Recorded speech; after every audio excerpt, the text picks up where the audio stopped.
नमस्कार, Satara 7 star news चॅनलमध्ये आपले सहर्ष स्वागत आहे। ऐन पावसाळ्यात चिंतामणी नगरमधील जनजीवन विस्कळीत, नगरपंचायतीचे अक्षम्य दुर्लक्ष, निवडणुकीवर बहिष्कार टाकण्याचा दिला इशारा। कोरेगाव शहरातील प्रभाग क्रमांक 12 मध्ये समाविष्ट असलेल्या चिंतामणी नगर परिसरात नागरी सुविधा अत्यंत बिकट झाल्या असून ठेकेदाराने चुकीच्या पद्धतीने पुलाची उभारणी करत मातीचा भराव केल्याने तो वाहून जाऊ लागला आहे।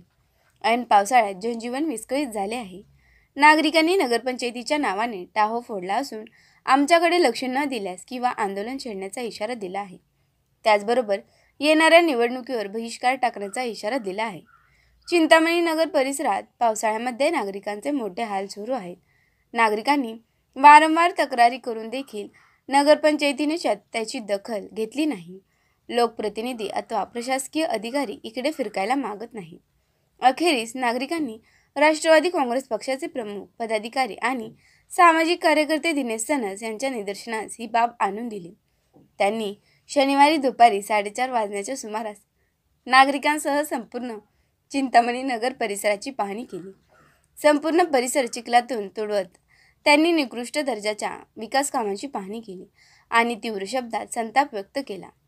कोरेगाव जळगाव रस्त्यावरून एप्रोच रोड तयार करण्यात आला असून तो तांत्रिकदृष्ट्या चुकला आहे। पुलाची विनाकारण उंची मोठी घेतली असून ठेकेदाराने दोन्ही बाजूला मुरुमाचा भराव करण्याच्या ऐवजी मातीचा भराव केला आहे। परिणामी मोठ्या पावसामुळे आणि खारटोड्याला आलेल्या पुरामुळे भरावाची माती वाहून जाऊ लागली आहे। या पुलाच्या शेजारी सार्वजनिक शौचालय असून तेथे जाणे आणि येणे मुश्किल झाले आहे। या परिसरात स्ट्रीट लाईट नाही, नळ कनेक्शन नाही। सार्वजनिक नळ कनेक्शन देण्याबाबत टाळाटाळ केली जात आहे। गटर देखील नाही। जे काही आहे ते तुडुंब भरले आहे। ते स्वच्छ करण्यास नगरपंचायतीला वेळ नाही। एकूणच आम्ही कोरेगावात राहतो का परदेशात राहतो असा आम्हाला प्रश्न पडला असल्याचे नागरिकांनी सांगितले। नागरिकांनी यावेळी दिनेश सनस त्यांच्यासमोर तक्रारींचा पाडाच वाचला। महिला तर अक्षरशः रडत होत्या। त्यांना चिखलातून वाट काढत काम करणे अवघड असल्याचे सांगितले। शालेय विद्यार्थ्यांचे हाल होत असल्याचे सांगितले। या संदर्भात सोमवारी नगरपंचायत कार्यालयात जाऊन मुख्याधिकाऱ्यांना जाब विचारला जाईल। त्याचबरोबर नगरपंचायतीने तातडीने या परिसरातील जनजीवन सुरळीत न केल्यास तीव्र आंदोलन छेडण्याचा इशारा नागरिकांबरोबरच दिनेश सनस यांनी दिला आहे। या उपर लोकप्रतिनिधी अथवा नगरपंचायत प्रशासनाने दुर्लक्ष केल्यास आगामी निवडणुकीवर बहिष्कार टाकण्याचा इशारा संतप्त नागरिकांनी दिला आहे। खडी वाळू जर वाहून गेली तर आमच्या जीवांना धोका आहे। गल्लीतल्या सगळ्या लोकांना, वस्तीला पूर्ण कशामुळे धोका आहे? कशामुळे? कारण की हा जो पूल बांधलाय ना तो व्यवस्थित बांधलेला नाहीये। त्याला बाजूने ग्रिल नाहीये, बाजूला कट्टे बांधलेले नाहीये, कसला पूल हा? एका पावसामध्ये पूर्ण वाहून गेले, रिचलेला आहे पूल आणि पूर्ण बेजबाबदारीने ही कामं केलेली आहेत। आमच्या खोटी टाकली, फक्त डांबरीकरण अजिबात झालेलं नाही। आमच्या मुलांच्या जीवाला धोका आहे। मुलं शाळेला जातात, उभे राहतात आणि कोणतीच सोय नाहीये, पाण्याची नाहीये, रस्त्याची नाहीये व्यवस्थित सोय, कोणी काही लक्ष देत नाहीये। डेंग्यूचे पेशंट किती आहेत तिथं? आणि खूप मच्छर झालेत, पाणी वगैरे खूप ठिकाणी साठलेलंच आहे। काही सोय नाहीये, कोणती टॉयलेटची सोय नाही, टॉयलेटची सोय नाहीये लेडीजची। इथं पाण्याची नळांची व्यवस्थित केली नाही। पाण्याच्या पायपा उघड्या पडलेल्या आहेत। लोकांना स्वतःला खाली उतरून पायपा जोडायला लागतात। रस्ता सगळा खचतच चाललेला आहे। तिथं काही सोय केली नाही। प्रॉब्लेम होतोय, माती फक्त भरलेली आणि रस्त्यामध्ये स्विमिंग पूल सारखे ढोह साठलेत। पाणी प्यायचं पाणी चांगलं येतंय का? पाण्याची सोय नाहीये, कशाची सोय ना, रस्त्याची नाहीये, पाण्याची नाहीये सोय, पाणी पिण्याचं लांब असते, हापसीचं सगळं। आणि कोण लक्ष देत नाहीये। नगरपंचायत मध्ये आम्ही वारंवार फोन करतोय, जातोय, पण कोणी सुद्धा लक्ष देत नाही। कोणी इकडे येत नाही किंवा काही नाही। हे सगळ्या जबाबदाऱ्या आम्हालाच पार पाडाव्या लागतात सगळ्या गल्लीतल्या लोकांना। नगरपंचायत मध्ये गेल्यानंतर पण कोण लक्ष देत नाही अजिबात। टेम्परवारी उत्तर देतात आणि घरी पाठवतात। आणि पाणीपट्ट्या आमचे पूर्ण सगळं वसूल करतात। सगळे कर, पाणीपट्टी, खाजगी, प्रायव्हेट सगळ्या गोष्टी सगळ्या आमच्याकडून वसूल केल्या जातात। आणि डॉक्युमेंट वगैरे मागितली की म्हणतात तुम्ही पाणीपट्टे भरा। मग पाणी नाही आलं तरी आम्हाला भराव्याच लागतात सगळ्या गोष्टी, पैसे वगैरे आमच्याकडे येऊन आपलं आमची गैरसोय दूर करावी। आता हा पुलाची दुरुस्ती नाही झाली तर काय करणार तुम्ही? आम्ही कुणाला मत देणार नाही, मतदारांना उभं राहून देणार नाही। आम्ही कुणी यायचंच नाही अजिबात। आमच्याकडे कोणी येऊ नका आणि आम्हाला मतं मागू नका. मग मताला बहिष्कार घालणार का तुम्ही? हो, बहिष्कारच ठेवणार. बहिष्कार काढणार, मोर्चा काढणार. आमची सोय नाही केली लवकरात लवकर 8 दिवसात तर आम्ही मोर्चा काढणार आणि इकडे अजिबात कोणी सुद्धा यायचं नाही, फिरकायचं सुद्धा नाही. जर आमची सोय केली तर इकडे यायचं मतदान वगैरे मागायला. कैलास म्हटले चिंतामणी नगर आमची रस्त्याची दुरावस्था आहे, संडास नाही. हे रस्त्याचं काम काम केलेलं केलेलं आहे, रस्ते सगळे ते खचलंय. जे भराव टाकणार होते मुरुम ती माती टाकलेली भराव केलाय, माती टाकून, आणि त्याच्यावर कच्चं डांबर झालेलं आहे. ते आता खचलेला आहे रस्ता, गैरसोय झालेली आहे आता लोकांची. पाणी बी नाही, पाण्याची बी सोय नाहीये. रस्ता कशामुळे खचलाय? पूल कशामुळे? मातीमुळं माती टाकली, माती. खडी जे भराव जे मुरुमाची करणार होती ती मातीचा भराव केलेला आहे. मातीचा भराव करताना तुम्ही इथं नव्हता का कोणी? अडवला तो लोकांना, ऐकली नाही. तसंच काम चालू ठेवलं? हा, तसंच काम चालू ठेवलेले. अजून काय समस्या बोला, तुम्हाला काय बोलायचं ते बोला की.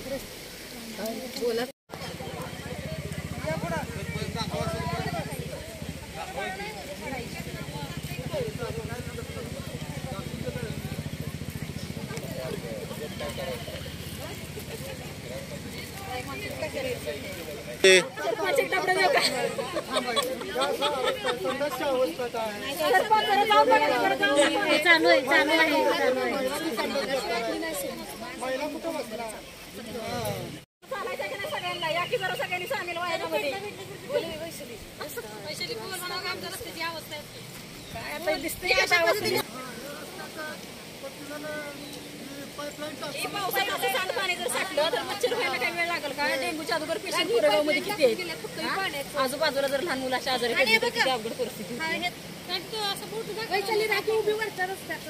हा चिखल आहे आणि समोरच घर आहे. तिथे पाण्यामध्ये बघा किती मच्छर आहेत आणि आमच्या घरामध्ये डेंग्यूचे पेशंट सापडले 2-3 आणि ह्याला पूर्णपणे नगरपंचायत जबाबदार आहे. तिकडच्या लोकांनी बिलकुल सुद्धा दखल घेतलेली नाहीये आणि वरच्या लोकांची पूर्ण येण्या जाण्याची गैरसोय होते. त्यांना रस्त्यावरती त्यांना गाड्या पण घेऊन जाता येत नाहीये.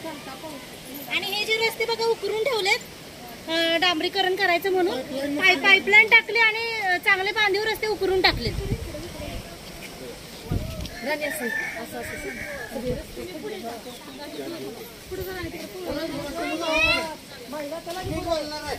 त्या पद्धतीने हे रस्ते उकरून काढलेत आणि ते मुजवले पण नाहीत. हे मुजवले पण नाहीत. हे अशा प्रकारे सगळीकडे पाण्याचे डोह आहेत. हे रस्त्यांचे नाल्यांची अशी अवस्था आहे की पाणी सुद्धा पावसाचं पुढे जात नाही आणि नाला हा पूर्णपणे तुंबलेला आहे आणि ह्या नाल्यावरचं पाणी रस्त्याने वाहतं. इतकी आमची गैरसोय या नगरपंचायतवाल्यांनी केलेली आहे. तर याची तुम्ही पूर्णपणे दखल घ्यावी आणि आमच्या आरोग्यासाठी रस्ते कसे उकरले आणि जुन्या आलेले फरशा आमच्या इथे टाकलेत. सगळे पॅक झाले पूर्ण. पण हे चुकीच आहे ना. कोरेगाव किती सुधारले आणि आणि आमच्या तिथे असं का? आमची मतदान काही फुकट असतात का? आम्ही अख्ख्या आमच्या मुलाबाळांच्या जीवनाचा काही प्रश्न नाहीये का? आमच्या जीवनाला काही हेच राहिलेलं नाहीये. कोरेगाव मध्ये किती चांगली सोय केली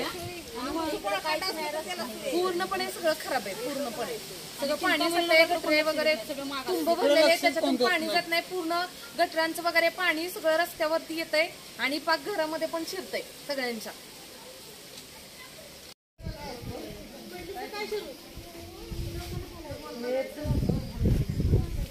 हे दगड दाखवतात. जर रस्ता असेल तर आमच्या मुलाबाळांनी कुठे जायचं आणि चालायचं कसं?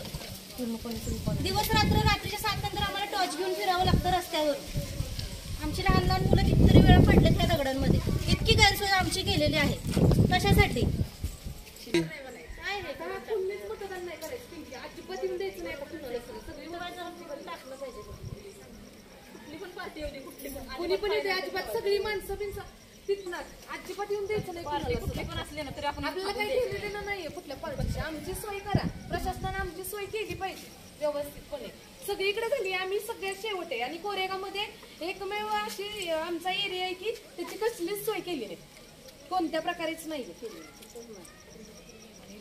संपूर्ण कोरेगावामध्ये विकास चालू आहे आणि इथेच का अशा प्रकारे तुम्ही गैरव्यवस्था केलेली आहे? चिंतामणी नगरमध्ये का गैरव्यवस्था केलेली आहे? फक्त मतदानाच्या प्रशासनाने याची दखल घ्यावी आणि आमच्या आरोग्यास जबाबदार व्हावं बस.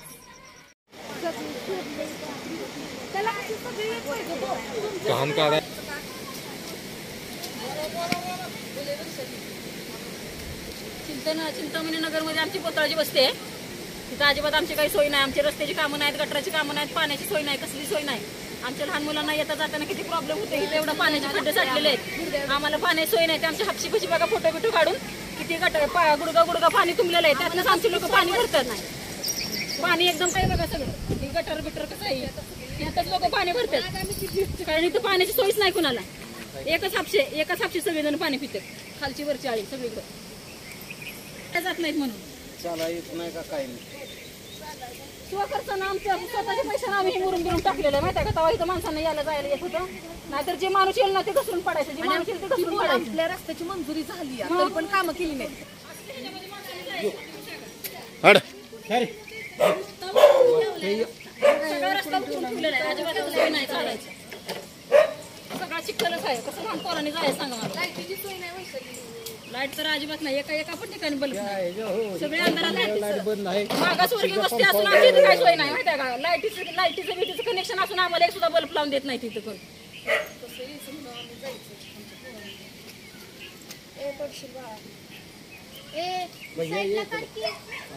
येत बी नाही घंटा गाडी.